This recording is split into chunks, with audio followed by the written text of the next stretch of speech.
नमस्कार साथियों, मैं हूं Pramod Kumar Kandwal, intensive spiritual group से। परमपिता परमात्मा ने जब श्री कृष्ण जी को अवतरित रूप में इस धरती में भेजा तो उन्होंने अपनी लीलाओं के द्वारा कई रहस्य उद्घाटन किए तथा व्यवहारिक ज्ञान एक समाज को दिया। जब वो पालने में ही थे तो उन्होंने पूतना को मार दिया और मारने के साथ साथ उसको वो गति दी जो उन्होंने बाद में यशोदा को दी थी। इस पे प्रश्न भी हुए, ऊधो ने भी पूछा, अक्रूर ने भी कहा कि आपने वो गति जो यशोदा को देनी थी वही आपने पूतना को दी है, कोई भेद नहीं, जबकि वो तो आपको मारने के लिए आई थी। उन्होंने कहा नहीं, बात मारने की नहीं है, बात भाव की है।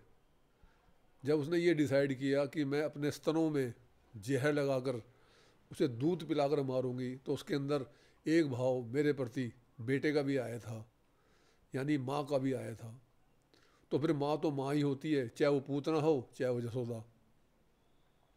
बचपन के अंदर वो मक्खन चुराया करते थे, जबकि वो जो उनके पिताजी थे नंद बाबा, जहाँ वो पल रहे थे, वो तो कंस के यहाँ सामंत थे। घर में कोई कमी नहीं थी, इतनी बड़ी हवेली कंस की तरफ से उन्हें खुद मिली हुई थी, तो मक्खन क्यों चुराएंगे? दुनिया भर के पास उनकी खुद की गाय थी। पर उन्होंने मक्खन अपने घर का ही नहीं चुराया, बाहर का भी चुराया और औरों को भी मोटिवेट किया चोरी करने के लिए, सिर्फ इसलिए कि हमारा गांव यहाँ मक्खन बनाए और ये मक्खन सीधा मथुरा में जाए और लोग खा के इसको रिष्ट पुष्ट हों और फिर वो हमारे ऊपर ही अत्याचार करें। तो वो नहीं चाहते थे कि मक्खन मथुरा में जाए। ये उन्होंने प्रैक्टिकल नॉलेज सबको दी। चीर हरण किया, वहाँ की गोपिकाएँ जंगल के अंदर जहाँ पे वो नहाया करती थी, वहाँ से सैनिक गुजरते थे, क्योंकि वृंदावन एक सीमावर्ती राज्य था। वहाँ से मथुरा लगभग 15 किलोमीटर दूर है। तो सैनिक भी सुबह शाम वहाँ से निकला करते थे, दिन में निकला करते थे। ये वहाँ पे नहाया करती थी। उन्होंने उनके कपड़े चुरा के बताया कि नहीं, ये ठीक नहीं है, ये शिक्षा दी। वो सारा उन्होंने व्यवहारिक ज्ञान अपनी लीलाओं में हमें दिया है, ना कि वो नटखट से। कुछ लोग उनको अभी भी समझ नहीं पाते हैं। कालिया नाग मर्दन किया उन्होंने, ये बताया कि मुसीबत से पीछे भागना नहीं चाहिए, उसको उस पर विजय प्राप्त करनी चाहिए और उसको हमेशा हमेशा के लिए ख़त्म करना चाहिए। और उसको जीत के पश्चात विजय उत्सव भी मनाना चाहिए, ताकि दुश्मन की हिम्मत ना पड़े दोबारा हमला करने के लिए। गोवर्धन पर्वत सबसे छोटी लिटिल फिंगर में उठा लिया, ये बताने के लिए कि देवताओं की पूजा करने की जरूरत नहीं है, कि देवता तुम्हारे लिए व्यवहारिक नहीं है। जो सर्वव्यापी प्रभु हैं, जो परमपिता परमात्मा है, उनकी पूजा करो। अगर तुम्हें पूजा करने की इतनी आदत पड़ गई है तो इस गोवर्धन पर्वत की कर लो, कम से कम इससे आपको अनाज तो खाने को मिलता है। इसे वर्षा तो होती है रुक करके, यहाँ से बादल टकराते हैं, यहाँ गिरते हैं, फल फूल यहाँ पे खेती होती है। हालांकि उनका भाव ये नहीं था कि आप गोवर्धन की पूजा करो। उन्होंने बताया कि करना है तो गोवर्धन की कर लो, वो बेटर है, बशर्ते कि आप देवताओं की, इंद्र की पूजा करें। रासलीला रचाई उन्होंने। रासलीला रचा कर उन्होंने ये बताया कि मेरे लिए सब बराबर हैं और मैं सबके लिए बराबर हूँ। ऐसे नहीं कि मेरा अधिकार किसी एक के ऊपर ही है, मैं सबको समत्व भाव से देखता हूँ।